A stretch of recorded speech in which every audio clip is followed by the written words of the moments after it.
तमाचा। दीदी, मैं नानी बन गई। अभी अभी रिया के ससुराल से फोन आया है कि उनको बेटा हुआ है। खुशी से सरोबार स्वर में संगीता ने अपनी बड़ी ननंद कृष्णा को बताया। खुशखबरी सुनकर कृष्णा फूली नहीं समाई। रिया उसके छोटे भाई संजीव की बेटी है। उसकी शादी 5 वर्ष पूर्व राहुल के साथ हुई थी। शादी के 2 वर्ष बाद संतान ना होने पर दोनों ने अपना चेकअप कराया। रिया तो मां बनने के काबिल थी, लेकिन राहुल पिता बनने के योग्य नहीं था। उसकी सास ने अपनी बेटी का बच्चा गोद लेने के लिए कहा, तो रिया ने स्पष्ट मना करते हुए कहा, मम्मी, मैं तो मां बनने के काबिल के हूँ, तो हम बच्चा क्यों गोद लें? मैंने और राहुल ने निर्णय किया है कि हम आर्टिफिशियल इंसेमिशन द्वारा माता पिता बनने का सुख और गौरव हासिल करेंगे। रिया की यह बात सुनकर कृष्णा हवाक रह गई। वह सोचने लगी, अगर वह भी हिम्मत करके अपनी सास से बच्चा गोद लेने की बात कह देती, तो वह भी आज मातृत्व सुख भोग रही होती। 30 वर्ष पुराना अतीत का घाव फिर से हरा हो गया। शादी के 5 वर्ष तक औलाद ना होने पर ससुराल में सभी ने उसे बांझ की उपाधि से विभूषित कर दिया। एक दिन उसने केशव से कहा, क्यों ना हम दोनों अपना अपना चेकअप करा ले। यह सुनकर केशव का अहम जाग गया। मैं क्यों कराऊं अपना चेकअप? मेरे में कोई कमी नहीं है। हाँ, अगर तुम चाहो तो अपना चेकअप करा सकती हो। दूसरे दिन कृष्णा ने अपना चेकअप कराया तो उसकी रिपोर्ट सही निकली। वह मां बनने के योग्य थी। रिपोर्ट देखकर केशव को धक्का पहुंचा, लेकिन अपना चेकअप कराने की उसमें हिम्मत नहीं थी। शायद उसका अहम उसे यह करने से रोक रहा था। कृष्णा ने उसको बहुत समझाया कि वह इस बात को हमेशा गुप्त रखेगी, लेकिन वह तैयार नहीं हुआ। इस बीच सास ने केशव की दूसरी शादी का ऐलान कर दिया, तो वह बुरी तरह झटपटा गई। केशव को प्यार से समझाते हुए बोली, केशव, इस शादी को रोको। यह मेरे साथ सरासर अन्याय है। मैं सब कुछ सहन कर सकती हूँ, लेकिन मेरा पति किसी और का हो जाए, मैं यह सहन नहीं कर सकती। हम लोग बच्चा गोद लेकर माता पिता बनने का सुख हासिल कर लेंगे, लेकिन माँ इसके लिए कभी तैयार नहीं होगी।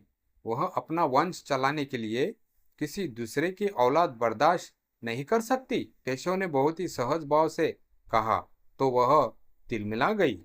यह जरूरी तो नहीं कि दूसरी पत्नी से तुम्हें औलाद हो ही जाए कृष्णा।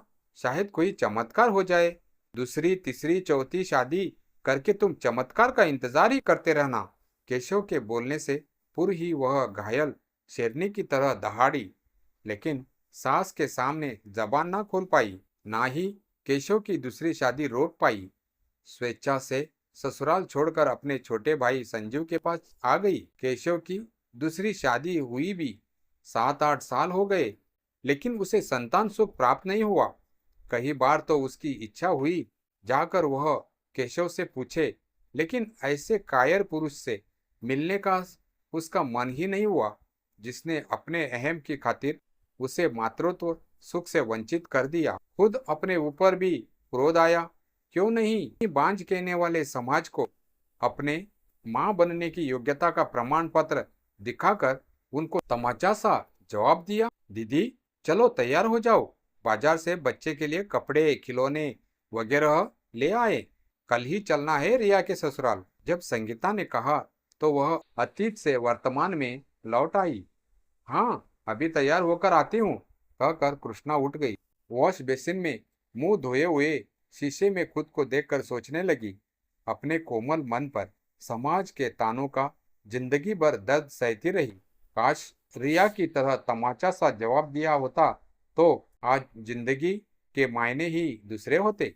कृष्णा अपने चेहरे पर पानी के छींटे मारते हुए जैसे अतीत के सारे धूल धक्कड़ को धो देना चाहती थी, शीशे में खुद को निहारती रही। कुछ सफेद बाल, आंखों के नीचे महीन रेखाएं, परंतु आज उसके भीतर कुछ नया जन्म ले रहा था। उसने गीला तौलिया एक और रखा और अलमारी से एक साधारण किंतु साफ साड़ी निकाली। कपड़े पहनते हुए मन में सोच रही थी, अब भी देर नहीं हुई, रिया ने राह दिखाई है। वह संगीता के साथ बाजार गई। बच्चों के कपड़े छोटे जूते, मोजे, रंगीन चटक खिलौने चुनते समय उसका चेहरा बच्चों सा खिल गया।